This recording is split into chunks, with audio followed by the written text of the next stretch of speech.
What's up, guys? Devin here, executive producer at Devenio Podcast, and welcome to the third episode in our Podcasting 101 series. And on today's episode, we're going to be talking about one of the most important tools for any podcaster, and that's this thing right here, the microphone. So if you're new to podcasting or you're looking to upgrade your microphone, we're going to be exploring everything you need to know. Stick around.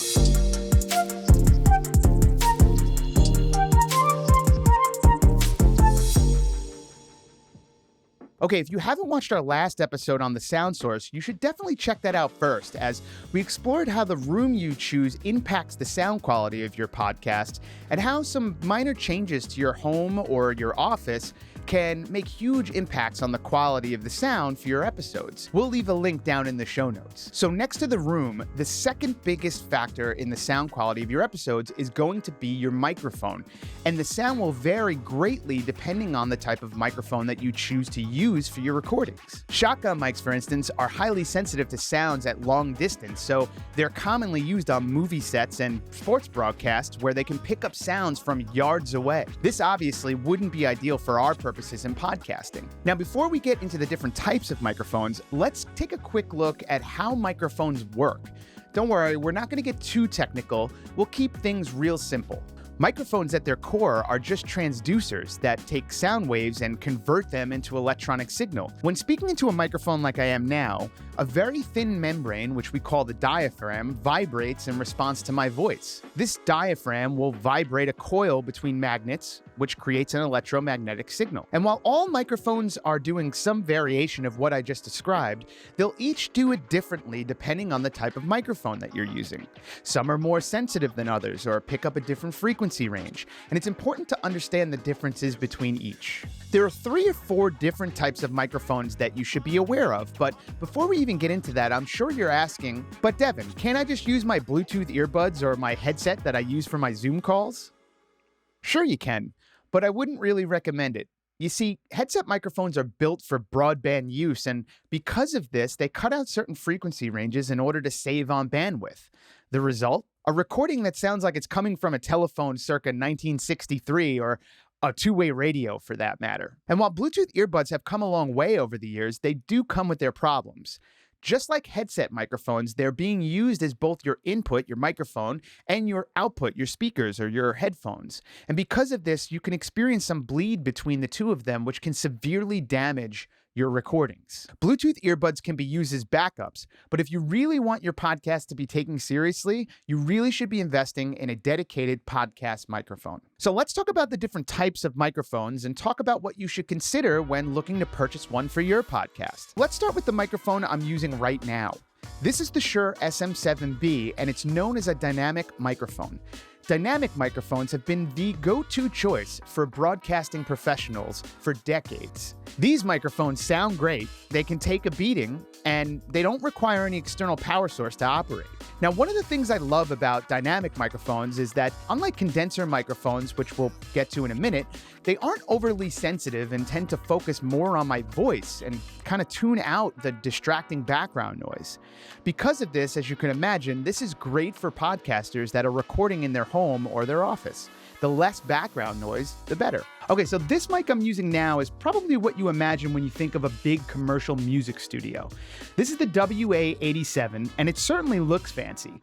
But is it ideal for podcasting? These mics are known as condenser microphones, and in many ways, they are superior to all other types of microphones. Their clarity just can't be matched as they pick up a larger frequency spectrum.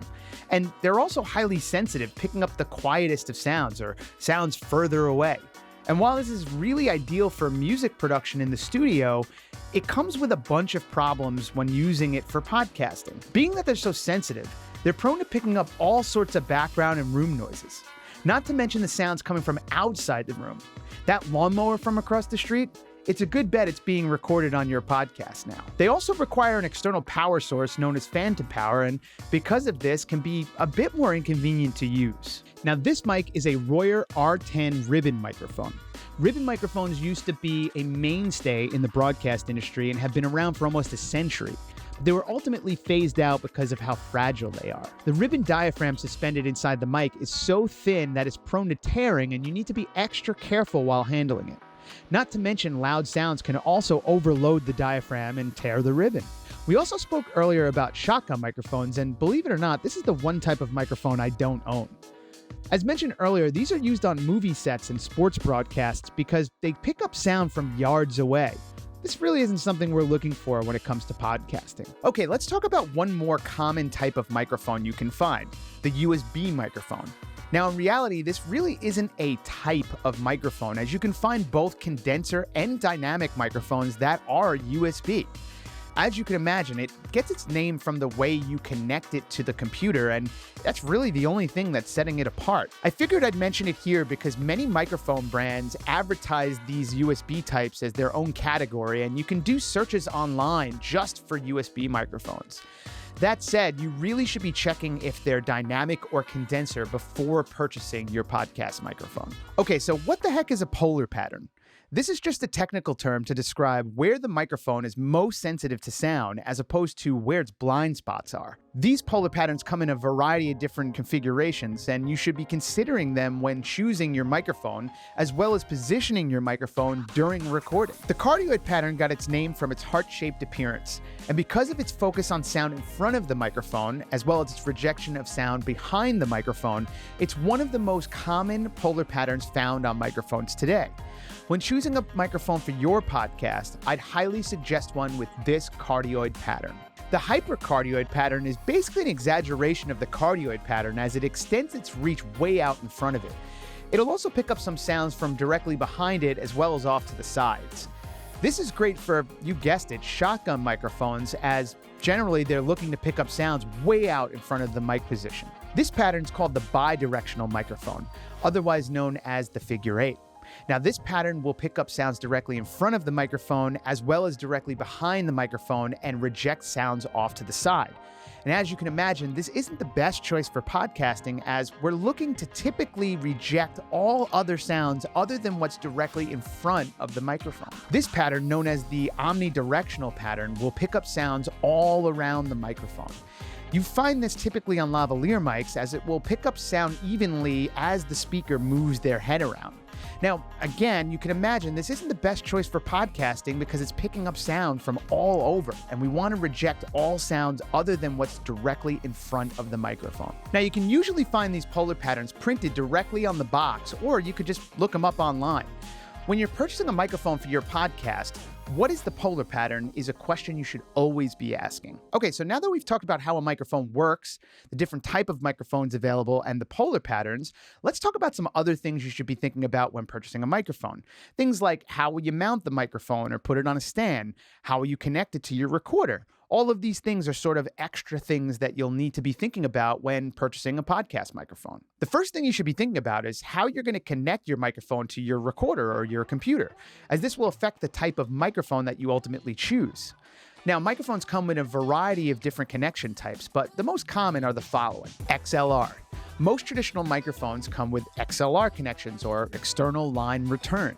Now, you should be able to identify these from their three-pronged connectors there. You'll need a couple of things in order to get this to work. First off, you'll need an XLR mic cable like this one, but you'll also need a digital recorder or an audio interface that will accept XLR connections, TRS. Now, some microphones come with cables already built into them, and typically they come in the form of a TRS cable.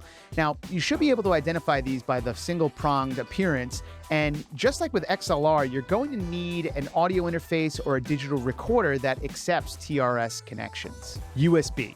Okay, this one's easy, and we already talked a bit about it, but USB microphones are so convenient for podcasters because you don't need an audio interface or a digital recorder to connect your microphone to.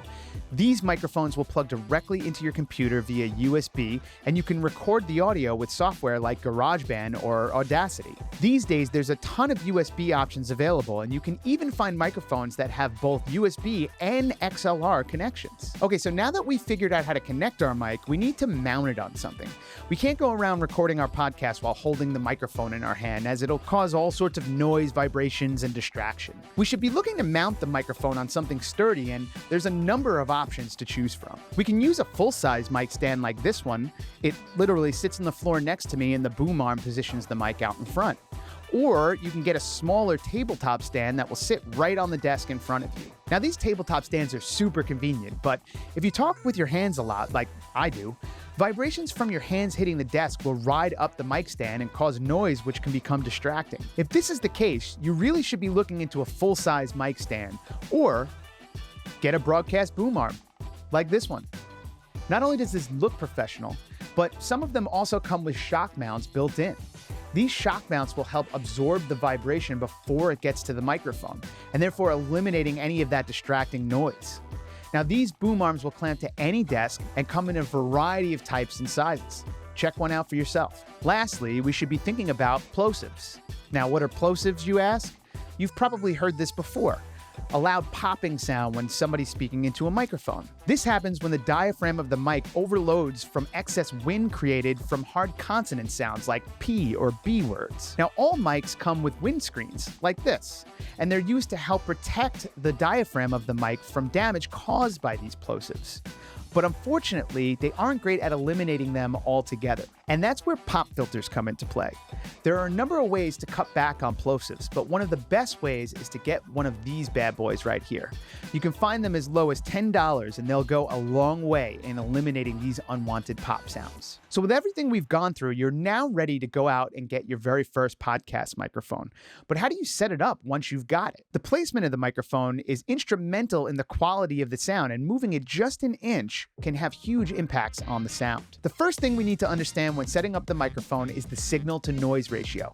Now, this is just a fancy term to describe how loud my voice is, the source audio, in comparison to all the other noise around it being picked up by the microphone. Now, while your voice is considered the source audio, the hum of the air conditioner or the dog barking in the next room, and even the sound reflecting off the walls and causing reverb is considered the noise. Now, in theory, the closer you position the mic to your mouth, the better your signal to noise ratio, as you'll have a louder signal coming from your voice than the rest of the overall sound entering the microphone. And while yes, that's true, if only it were that easy. You see, positioning the microphone close to your mouth does come with some problems that you should be aware of so you can fix them when they arise. The first is proximity effect. This is an overall increase in bass frequencies due to how close you are to the microphone. A lot of times, this is actually desired in podcasting as it adds some extra body to your voice, making you sound like a deeper speaker. But if you're noticing that your recordings are overly bassy or muffled, you should try moving the microphone just a little bit further away from your mouth to reduce that proximity effect. This won't entirely eliminate the problem, but it's a great first step. Secondly, the closer you are to the microphone, the more probability of plosives occurring. Because the mic is positioned so close in front of your mouth, more of your breath from those hard consonant sounds will overload the microphone.